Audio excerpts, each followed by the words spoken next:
This is the Crazy Over 40s Live podcast, where every Thursday you will have a pirouette of rotating co-hosts, including myself, Caroline Brown, that will delve into topics relating to the over 40s. For aware of this notion that you're going through a midlife crisis, we're going for a crazy over 40s life.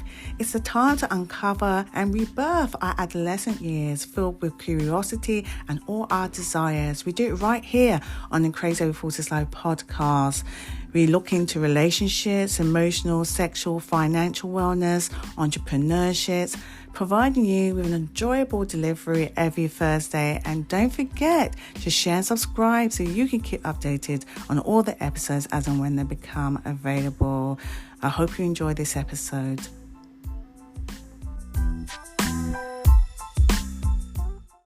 Welcome, you're back for the Crazy Over 40s Live podcast, listening in and hearing my voice, Caroline Brown, the host.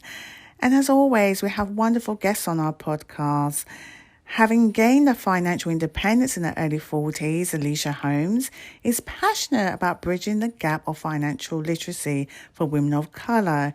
She's cultivated key mindsets to continue to ascend her journey and strongly believes that community and the support system are one of the greatest catalysts towards success. I couldn't agree more. Now, Holmes has achieved great success by creating financial education and coaching women in the tactics of mindset and wealth building.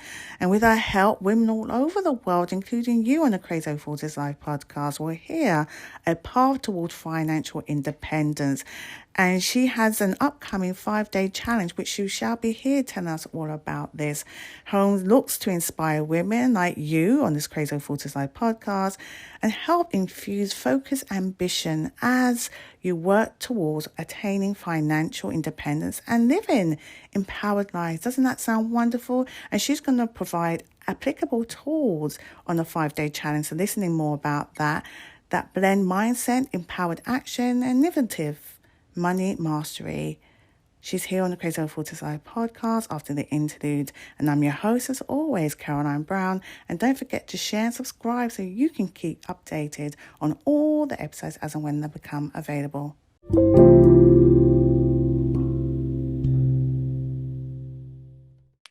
Listeners, as I said, Alicia shall be back after the interlude. So here she is. Hello, Alicia. Hello, how are you? I'm doing very well, thank you. And it's lovely that you're here. We are celebrating Black History Month in the US. And Yes. that's obviously in the UK, it's a little bit later on in the year, but it's lovely to start the year with this journey to wealth. And I just want my listeners to get an understanding of what that actually means to women of colour. But it'd be lovely for you to introduce a little bit more about you. I did in the beginning, but just expand on that if you can. Sure. So, my name is Alicia Holmes. Again, I am from Brooklyn, New York, and I grew up in a neighborhood of a lot of people who really worked hard, but really did not actually have a lot of information about wealth building. And I Okay. was fortunate, like one of the first people in my family to actually go to college. And while I was there, I was at an alumni event for students of color. And I must have been talking about being rich. And one of the alumni there said to me, "Do you want to be rich or do you want to be wealthy?" And I Mm, said, I know everybody always say pause after that. yeah. Yes. And my question was, what's the difference? And he said, if you're rich, you have money, but if you're wealthy, you'll have time.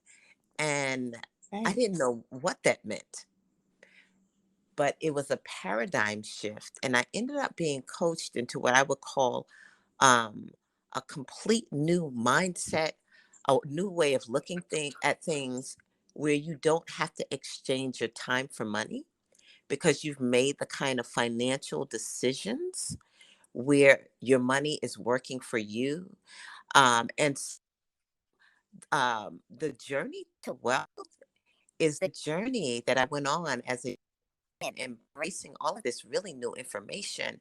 And it's not just information, it's mindset, It's what you think about yourself, a paradigm shift. And although I worked for nonprofits making very little money, early I was able to build a quite large portfolio in my early 30s and completely and totally not have to exchange my time for income and not have to work by the time I was in my early 40s. And so this roadmap, this journey, this process of doing this is something that I love to teach to women. The statistics in the US are pretty staggering. We're actually in a state of emergency when it comes to wealth building for women of color. One of the studies showed that the median net worth for what was it, white women was somewhere around $41,000, Right. and it was um, startling that it is around $100 for Black and Latin women. Goodness. Okay, so that creates a whole lot of difficulties when you think about that, because wealth allows, Mhm. households to weather the storm, right? For financial Yes. emergency. And that's what we have been experiencing worldwide. Yes, absolutely, absolutely. And so, just looking at and understanding the whys, I work with a lot of, even across the spectrum, but professional women. Okay. But as women, there's a couple of things, social conditioning, I feel. One is that we are conditioned to think someone should take care of financial things. And in terms of seeing ourselves at being, like masterful at investing, because we do all of this. Every study you look up talks about when we do invest, we do it better, but we don't actually, the conditioning, we don't see ourselves as investors. And then something I was Can, can, you- introduced to. can Mhm. you tell I'm me, sorry. can we expand on that a little bit, if we Mhm. can? Because I think Sure. that is so important. The belief that we do not believe that we are able to make decisions in terms of finances. Where does that come from? Well, a lot, we haven't like inherited the information from past generations. So Okay. we're starting anew. I, for Mm, years, worked at a top university in the US, and I would make a point of every single year. I worked there for 2 decades. I worked at NYU for decades. And I oh, made a wow. point of getting, yes, for a long time. And I mostly managed grants for students of color programming. But I Okay. remember every year that I could, I would gather all of the students of color and I would talk to them about when they got their job that they were going to be have to set up their retirement account. And that generally is the first time many African Americans are exposed to investing is when you have to set up a 401k account. And then you know nothing about it. So you don't know about return on investment, the effective Okay. fees, benchmarking, all of the things that I've taught for decades actually to some really young, smart, bright-eyed people who were going into great careers and great professions. And I say that to say one of the reasons is like generationally that information has not been passed down to us. Passed down. And do you think some of the hurdles is we place a lot of the financial responsibility or creation of the wealth in our uh, partners' hands if they're men? Um, Mhm. Sometimes I feel that has somewhat to do with it, that we kind of, I wouldn't say relinquish, but quite happily hand that over, because for some, it may feel that it supports the man's position in the family. If you look at stereotypical or long-standing cultural expectations. Yeah, that's so interesting. Because there's a great book. What is that book? The Millionaire Next Door. And Ah, it talks about the fact that for high income households, the difference between families who build wealth and those who don't is the financial acumen of the woman in the household. Yes. And there's so many cultures where women are really expected to really know a lot about um, to support and about finances.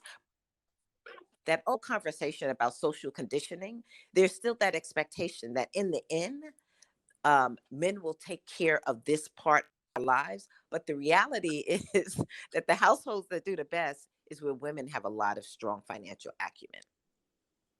But Absolutely.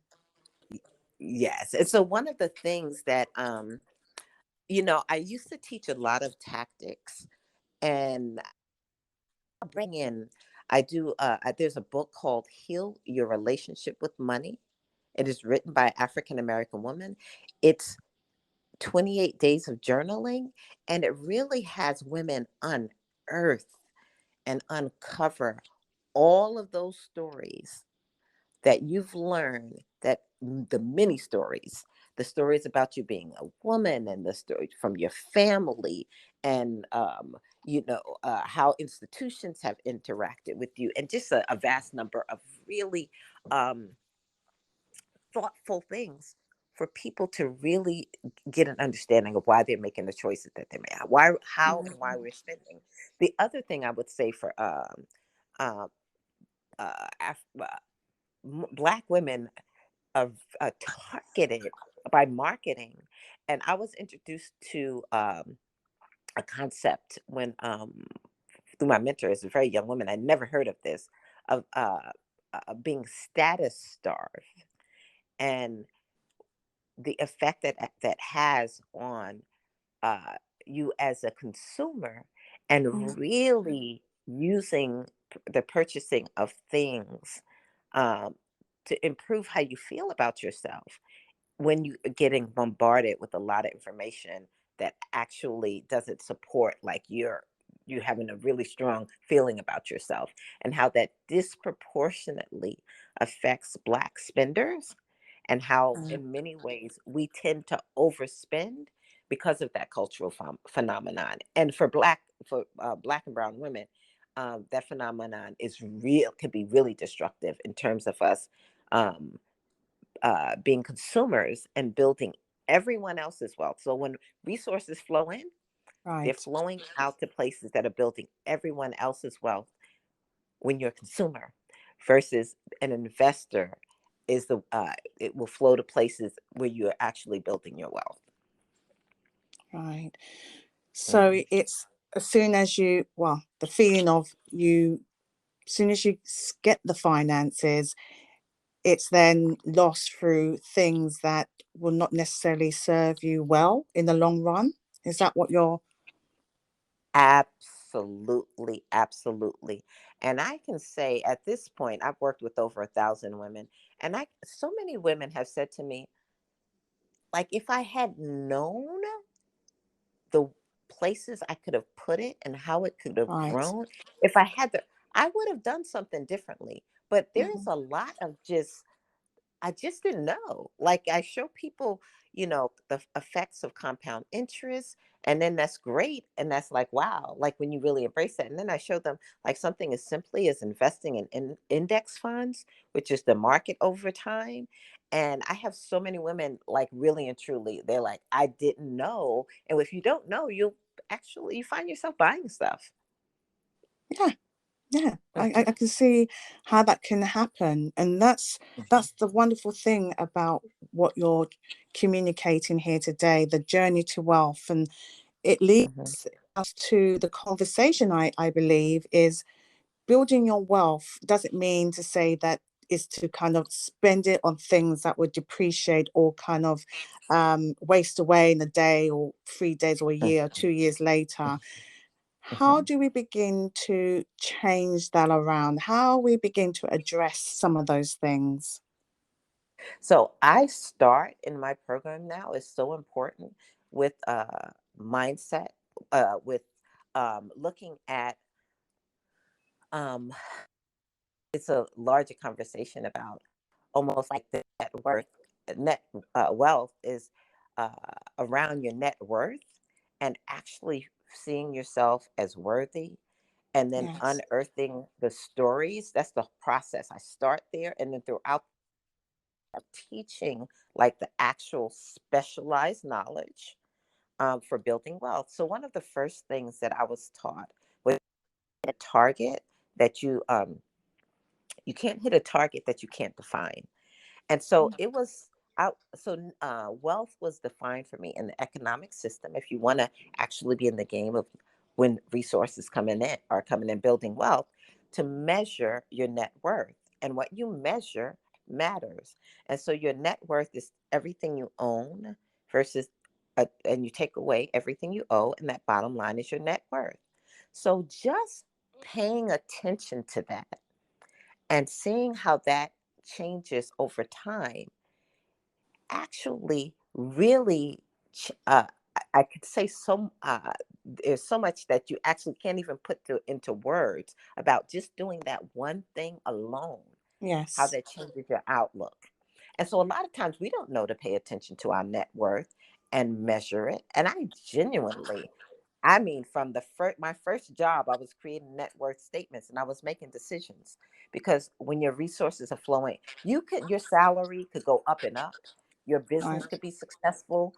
You could be so many things where you're generating lots of income or revenue, but we tend to focus on that. That's all we know. But focusing on net worth and measuring that is like really and truly is life changing, because it keeps you accountable, and you'll actually see what effects are my financial choices having Right. on having wealth.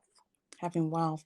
And so people, as you explain it really nicely, that the net worth could be, you can have a home for like 900,000. You could have another home for say near a million. You could be a millionaire, you don't even know it, for your net worth, isn't it? As you accumulate your net worth, you will see it right in front of you. And that, I'm sure, with most people Mhm. who have good net worth, inspires them. Yeah, I'm sorry. The last thing you said, what for them? Sorry, so I was explaining, so the net worth, you Hmm. can have a home, say, Yeah. is 500,000 or Mhm. 900,000 or close to a million. And you could be a millionaire without understanding that you have a net worth that's worth that much. Yes. So I'm so glad you brought that up, because I live in Brooklyn, and Brooklyn has gone through gentrification. I think that they said Yes, like no place else in the world. yes, And because so many African Americans, and I would say this also has affected African American women worse because of not understanding the market, they didn't even realize. And right now, I work with lots and lots of women. When I actually have them do their net worth statement, they're a lot better off than they even thought. And they don't recognize it right. because they're Yeah. not doing the statements.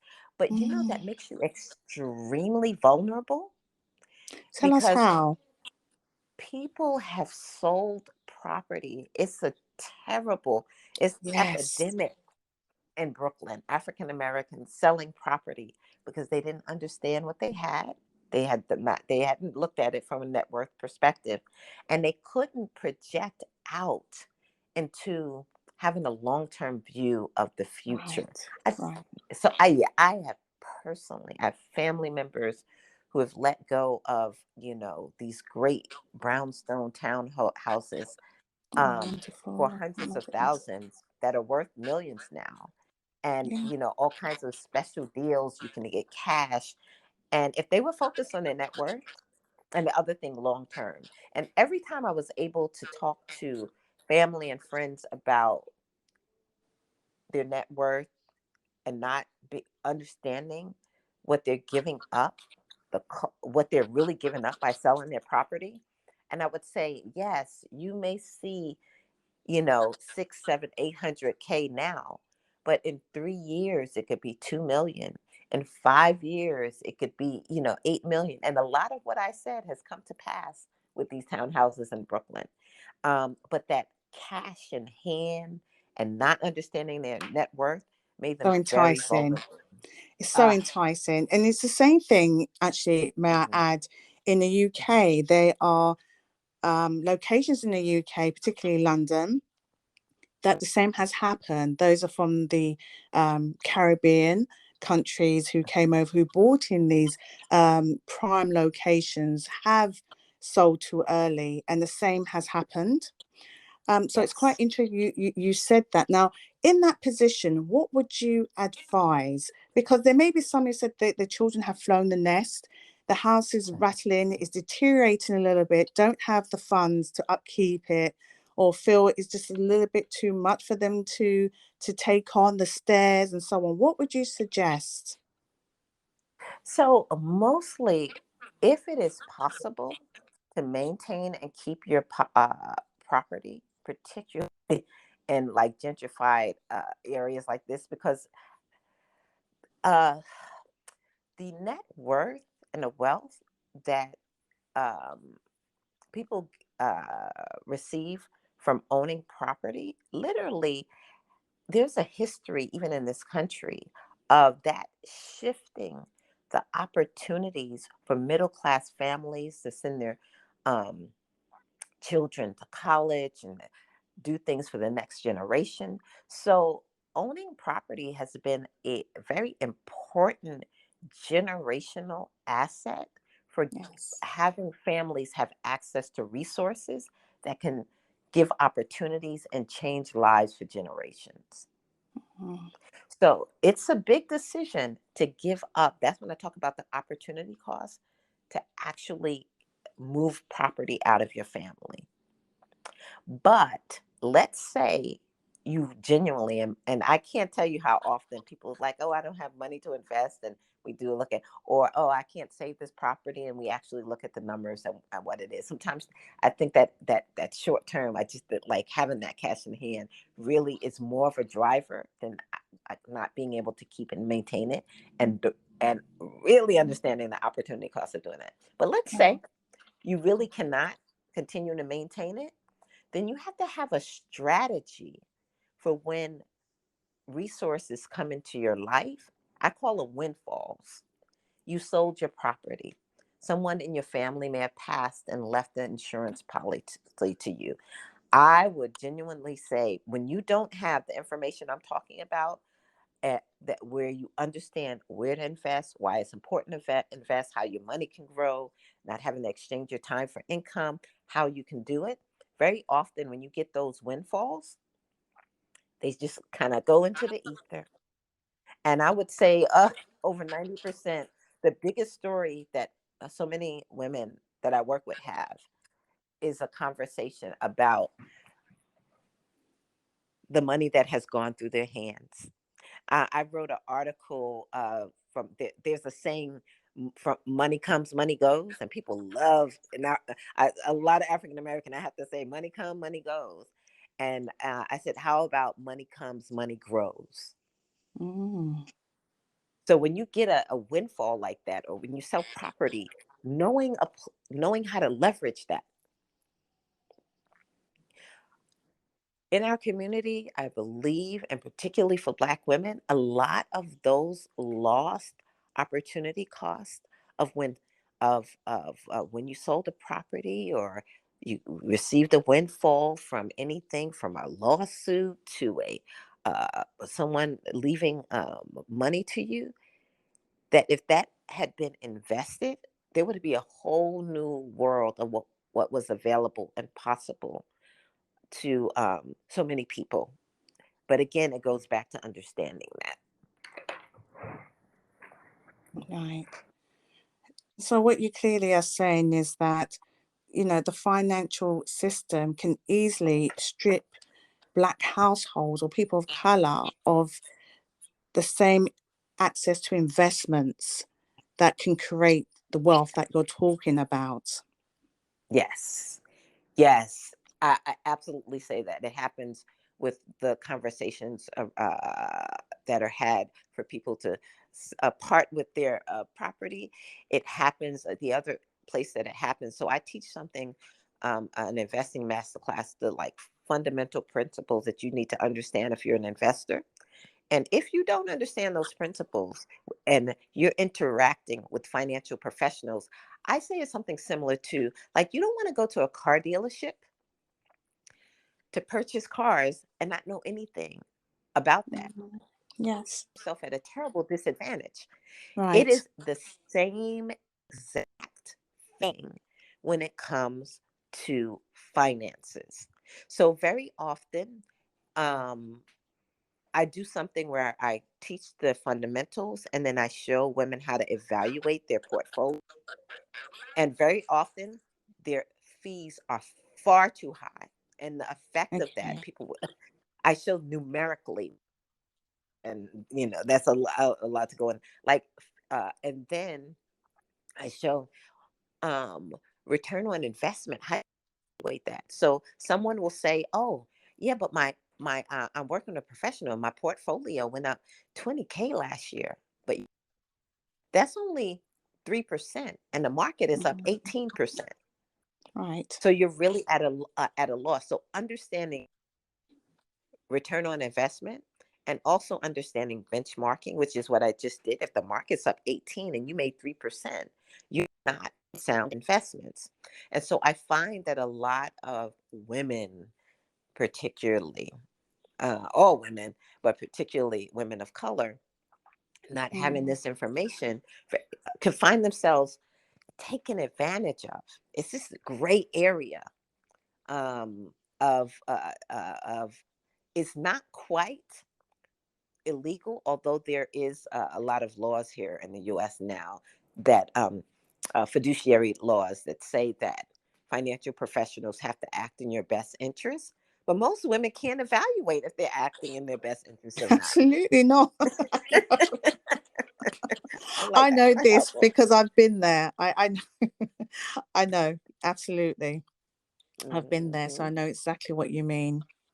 So, Yes. and that's why your program, your 5-day challenge it's such a good timing. It's in the new year and Yes. it's at a time when people will take notice, hopefully.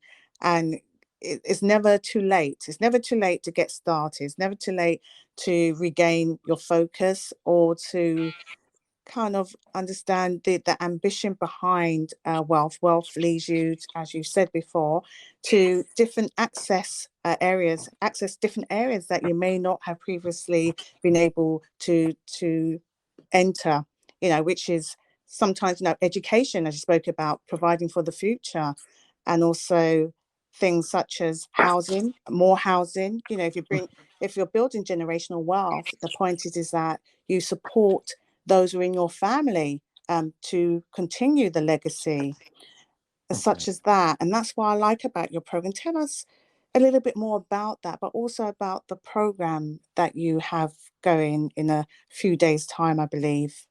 Yeah. So when Yes. I'm going through a budget, I call it a dream-based budget. But when when women very often they have choices. So I have a process where you actually are looking at when resources come in, where are they going? And a budget is actually being intentional about it. And what I noticed going through this process, and I started off with, what do you want? What do you desire? What's important to you? Because money is just a tool. And so many women are just stumped. They stop thinking about what's important, what they want. And a lot of the reason they stop thinking about those things is because their finances aren't handled. It is guilty.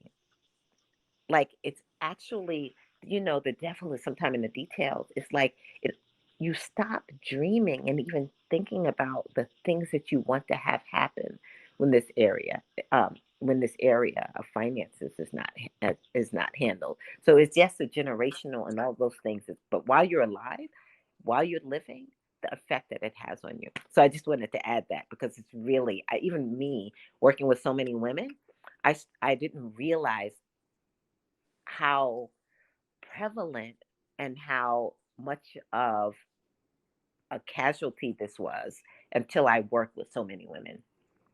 So just to talk about my challenge, I have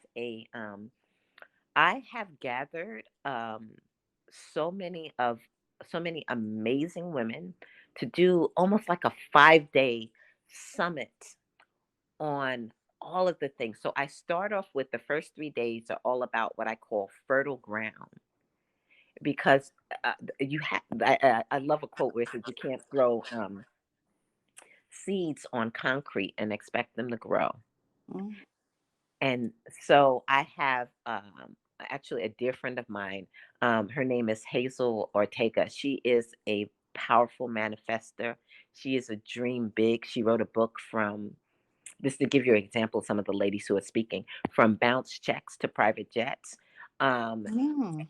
Yes, and she is going to open up the 5 days with a conversation about dreaming big, about manifestation, about wealth, and someone else, Jay Nicole, is speaking with her. So the first 3 days, the first day is about mindset, manifestation, wealth, seeing yourself as wealthy and worthy, and then I move on. The second day is about self care because it's very important that we take good care of us because I have a lot of there's a lot of women that I work with who have a lot of health issues and in many ways and addressing that. I address that. I have a community of women that a membership and addressing self-care, taking care of our health, our mindset, and all those things. It's hard to build wealth when those things aren't taken care of. And the third day is about community. I'm all about doing things in the community. I have a community of women who invest, and the importance of, I call it tribe, and women supporting each other. And I create a safe space. I work with women only groups because I create a safe space for women to talk um, Right. this. And then the fourth day is about investing. And we're in the fifth industrial revolution. This is an exciting time. When you invest in the beginning of a revolution, you create opportunities for generations to come.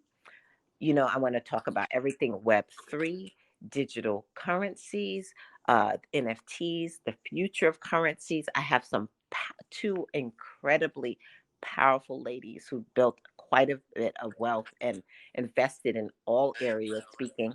And then the last day, I have two ladies talking about areas that, women don't often see them ourselves investing in. I have a VC angel investor coming in talking about the power of investing in Mm. startup and angel investing. I have Yes. uh, a sister who's she's well known, Mina Black, who's going to talk about. She now has a collective of women. She used to work with just accredited investors on investing in like the theater and art and the many really great investments outside of the traditional investments that are very well balanced and very profitable portfolio. So I've gathered some amazing women. I have looked around to see other summits and challenges, and not a whole lot of people are pulling together all these powerful of women of color to talk to other women of color about what's possible and also the kind of um, fertile ground that's needed for us to move forward right now in this fifth industrial revolution while the market is down.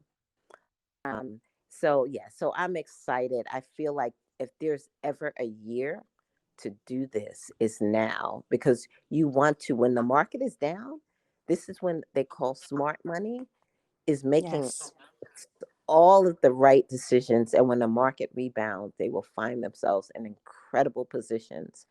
And the last, almost every recession, um, women of color get hits disproportionately, affected disproportionately worse. I mean, in huge numbers. And that does not have to be the case. Doesn't. So, yes. No. No. I as you mentioned about the investing part of it, investing in startups, I'm really glad you brought that up because a lot of these businesses, when you invest, you don't know how far they can go, and the potential in being a part of something from the very beginning is very exciting, isn't it? It is very, very, very exciting. And I have a lovely woman who's starting a hedge fund for women to do angel, pre-seed and seed investing in startup companies, tech companies for the future. Incredible. And Yeah. what better when you see women, when you see it, you can believe it. And that's what you're offering on the 5-day challenge. Yes. Amazing work. Any parting words for my listeners, and where can they get hold of your details and know more about the 5-day challenge, the website and the dates and so on?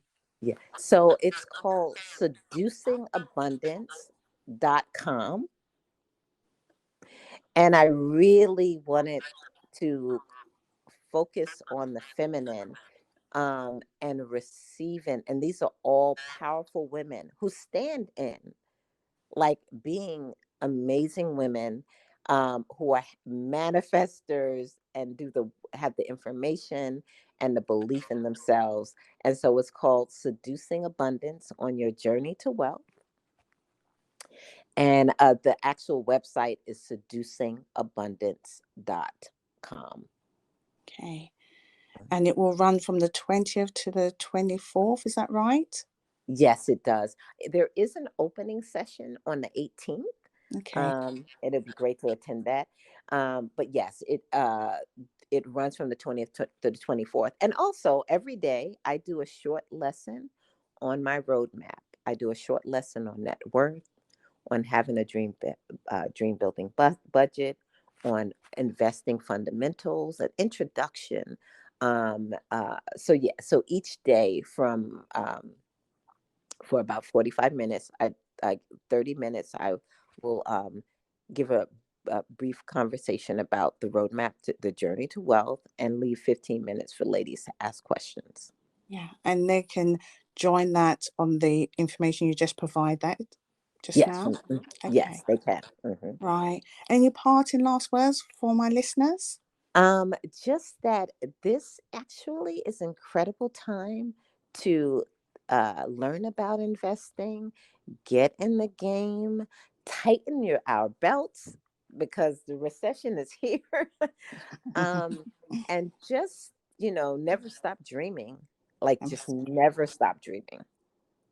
Well said. I couldn't end it on a better note. Thank you so much, Alicia, for You're coming on welcome. the Crazy Forces I podcast. Thank you so much. It was great meeting you. It was great being interviewed by you. I would love to see ladies from the UK participating in the challenge. And so thank you so much.